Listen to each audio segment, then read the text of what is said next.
সে কিয়ামতের দিন ভাই ভাইকে দেখে পলায়ন করবে, ভাই ভাইকে দেখে লুকিয়ে বাড়াবে, এবং উম্মিহি মা সন্তানকে দেখে পালিয়ে যাবে, সন্তান মাকে দেখে পালিয়ে যাবে, ও আবিহে বাপ সন্তানকে দেখে পালিয়ে যাবে, সন্তান বাপকে দেখে পালিয়ে যাবে, ও সহিবাতিহে স্ত্রী স্বামীকে দেখে পালিয়ে যাবে, স্বামী স্ত্রীকে দেখে পালিয়ে যাবে, ও বানিগি এবং সন্তান বাবাকে দেখে পালিয়ে যাবে, বাবা সন্তানকে দেখে পালিয়ে যাবে।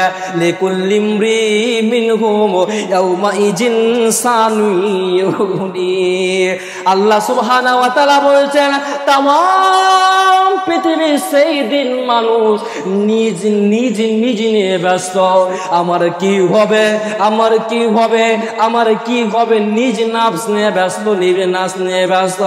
আল্লাহ বলছে উম্মতরা, আল্লাহ বলছে রে বান্দারা, পৃথিবীর ময়া তুমি পড়ো রাখো, দুনিয়াটা হচ্ছে স্বার্থপর দুনিয়া। এজন্য আল্লাহ বলছেন, আল্লাহ যে খলাকাল মাউতা ওয়াল হায়াতা লিয়াবলুয়াকুম আইয়ুকুম আহসানু আমালা।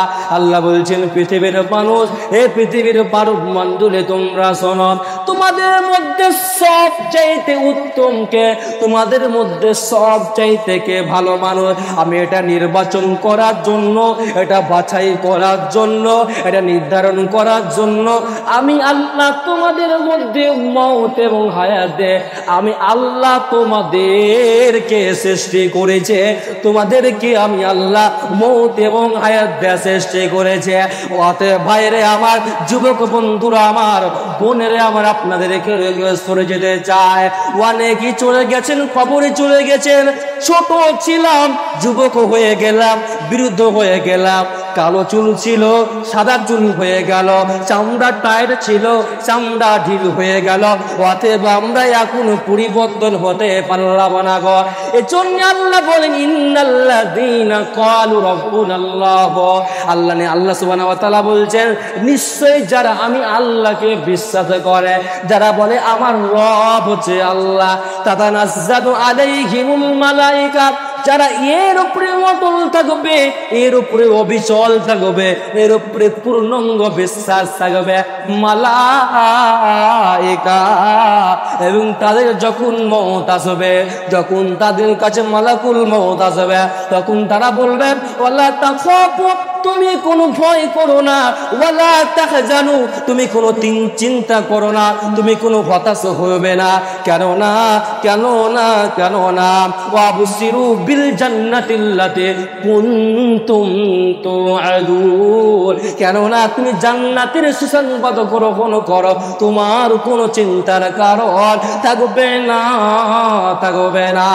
এজন্য কবি বলছেন, এমন জীবন তুমি করবে কঠোর, মরিলে হাসিবে তুমি কাঁদেবে ভবন, এমন জীবন তুমি করো না গে কঠোর, মরিলে কাঁদেবে তুমি হাসিবে ভবন। তাহলে আপনাকে মরণের আগে আপনাকে ভালো আখলাক, ভালো ব্যবহার, ভালো চরিত্র করে আপনাকে এই পৃথিবীর মায়া ত্যাগ করতে হবে, তাহলে আপনি হোক ভালো কামিয়াব, পরকালও কামিয়াব। কিন্তু মুসলমান আমরা দুনিয়া না ব্যস্ত। এজন্য আল্লাহ বলছেন, ওয়া খালাকাতুল জিন্না ওয়াল ইনসা ইল্লা লিয়াবুদুন, বান্দারে আমি আল্লাহ তোমাদেরকে কি কারণে সৃষ্টি করেছে, সৃষ্টি করার উদ্দেশ্যকে, আমার কারণ কি, আসল মাকসাদকে আমি আল্লাহ ইবাদত করার জন্য মানুষ এবং জিন জাতিকে সৃষ্টি করেছে। কিন্তু হতভাগা মুসলমান, আমরা আল্লাহকে চিনলাম না, দ্বীনকে চিনলাম না, কোরআনকে চিনলাম না, রাসূলকে চিনলাম না, শুধু দুনিয়া দুনিয়া দুনিয়া দুনিয়া, দুনিয়ার পিছনে আজকে আমরা শুধু ছুটে বেড়াচ্ছি।